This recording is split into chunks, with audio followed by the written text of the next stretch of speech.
Hi, Ben from Twism here. Today we're excited to introduce you to our newest feature, Automatic Offer Renewal. You can take advantage of this feature to keep your customers engaged and coming back with regularly refreshed offers, driving repeat business and loyalty. So let's jump right in. From within your Twism dashboard, you'll want to navigate to the Offer section and then select Create New Offer. You can then select either store-wide deals or a specific product or service and then click Continue. While entering all the details of your offer, you'll find a new setting within the fine print section called Renewal Frequency. Using this setting, you can set a custom time interval for when you would like this offer to renew for your customers.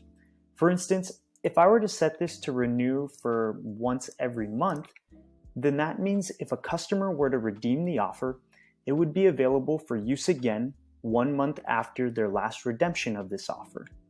After entering the desired time interval and all the other details, simply click Create Offer to publish it to the Twism app.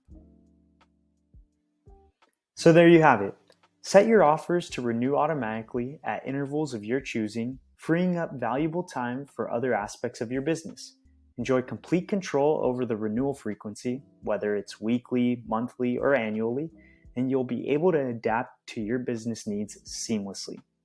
If you have any other questions, please feel free to contact us at support@twism.com.